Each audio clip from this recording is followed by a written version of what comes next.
Tonight, my topic is the Bodhisattva virtue of patience.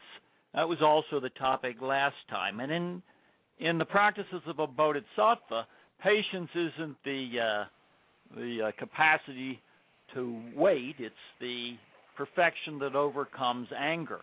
So we teach in Buddhism that anger, grasping, attachment, and ignorance are the three root delusions that cause us to do these selfish things that you were talking about. What's your views on anger? I think it's very human to be angry. I get angry. I'm sure you get angry. I think everybody has got to make the room for anger. It's all about experiencing our emotions and identifying them and knowing that they're not what we need to rely on. What we need to rely on is our ability to overcome these emotions. So I think anger plays a key role in our growth and our ability to even realize who we are and our potential. But I think anger needs to be released. If we're going to ever grow and realize our potential, we have to let it go. Unfortunately, that's not the case for everyone, but I think there's hope for everyone. I really do. I just, I myself have my days when it's not the easiest thing to do. Releasing anger can be quite difficult, but I think that it can be done no matter the strife and no matter the circumstances. I think if you just go within and pray or meditate or take a walk, take a breath, and just tune back into that generous spirit and that truth, I think anger can definitely be alleviated and overcome.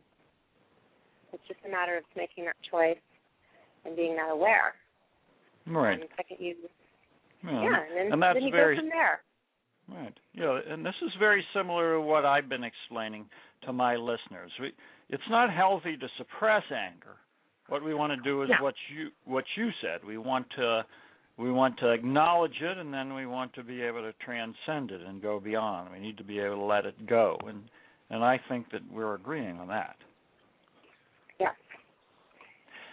Well, let's turn now to some of the other things you do. I said in your introduction that you are a prolific blogger.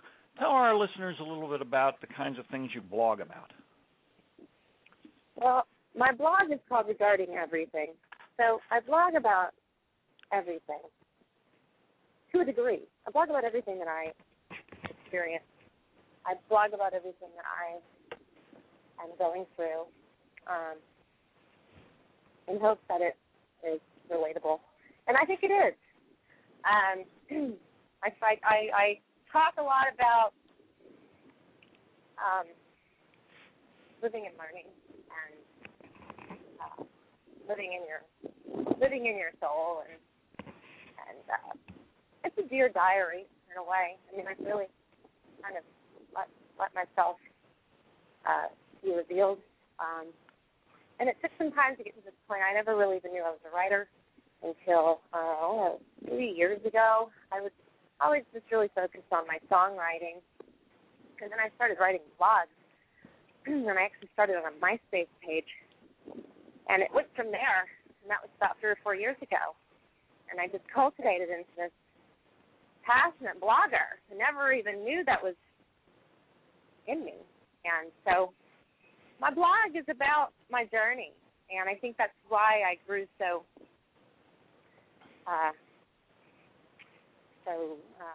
close to the endeavor, because it became a part of my self-help. It became part of my healing.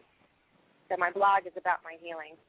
My blog is about our ability to heal and my offering in regards to healing for everyone. And I focus on different topics and different subjects per blog, and so yeah. Well, let's turn to your music now. Tell our listeners, you did say that you started with music early on, but let's go into that in a little more detail. Tell our listeners about how you became a musician and developed over time, please. Well, it like I said, it roots back to my childhood and not really having any balance or stability. Nothing was rooted in me as far as family and just that consistency. So I was, in a way, just pushed towards this creative outlet to find some sort of consistency, and it was the most consistent thing that's ever kept me company. Making music was life-changing for me. It took me from being a kid with no friends and no self-esteem and no sense of home or family or real happiness. It took me from that into this extraordinary confidence. I was beyond confident when I was 13. I was probably more confident at 13 than I am now. I look back and try to tune into that young girl sometimes when I'm not feeling at my highest self. But I hadn't really gone through a lot of the pain that I've experienced as an adult. So I was untouched and I was unbounded and I was so free. And I admire that about my young self. But my music is what generated that within me. And honestly, nothing else. I did not admire any parent. Unfortunately, I love my parents. I love my family. I love my friends. I send love to all, but I didn't really have anybody to inspire me as a kid. So I loved Madonna. I just randomly loved Madonna one day, and then I loved Madonna forever. So I will give Madonna a lot of merit for my musical commitment. And it started at a very young age. I actually got into the studio and recorded my first original song when I was 14. And by the time I was 15, I had 2 original songs, and I already had a demo. So it was what I needed to survive the pain that I felt as a kid, the loneliness, the lack of something. I can't even define it, but something was missing, and music was that blessing. Music gives me hope. Well, I think probably everyone would agree that to turn to the spiritual path or to turn to any kind of path of development, we have to feel a need. We have to feel that something's missing. I think this is a very important part of turning to development. Absolutely. Yeah. Well, please tell our listeners now a little bit about the process you use when you write your songs. Oh, that is wide-ranging, ever-ranging. I've written a lot of my songs just because I was in a bad mood or because I was in a great mood. Usually a bad mood. Bad moods make great songs because it's the ultimate remedy. You know, the second you sit down and do something creative, something that you have passion and just a vigorous passion for, you're going to heal, and it's almost immediate. So I sit down and write a song. Half the time I'm writing a song because I just want to feel better. I want to let go, and I just want to get into this moment and feel amazing, and so I do. So that's probably half the journey in my songwriting. A lot of the time I'm just humming something, or I hear something and I get this idea and I go write lyrics down, or I write down a chord arrangement, or write down a melody, and then a song manifests. You know, it can take anywhere from half an hour to 6 months for a song to manifest in my world. But like I said, it's really there's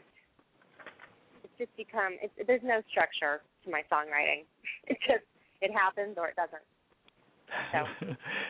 Well, that's the way a lot of artists are. If they're inspired, it comes. Yeah. Just seems to come out of your psyche somehow.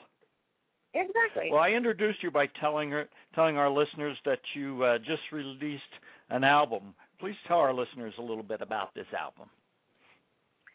The album is it's called Forward. It's an EP album, and pardon the noise. I'm actually taking a stroll while I talk to you.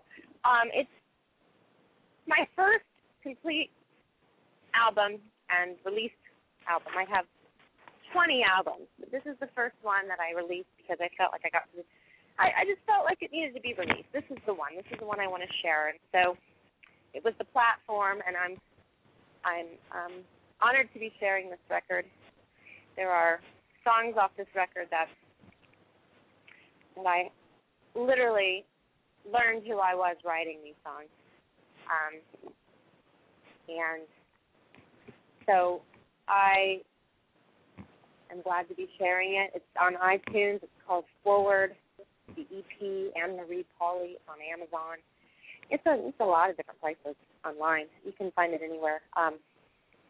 But this record took me about 1.5 years to write. And finally found the right producer. I went through about 3 different producers and 3 different engineers. And then I ended up composing the entire album myself and then co-engineering with a friend of mine who had originally hired to do an acoustic album with me. So it took some time. It took a lot of challenge. A lot of hurdles were jumped, and the album was completed. And it was an amazing, wonderful relief to be sharing something that took a lot of energy and effort and overcoming. When you're bouncing back and forth from producers and engineers, things can get very tiring.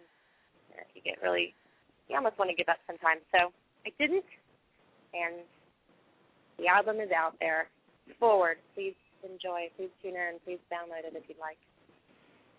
Well, I certainly have enjoyed listening to the music, and now let's share some with our listeners. So we're going to play the first song. It's called Angels of Energy. So here's Angels of Energy by Anne Marie Pauley.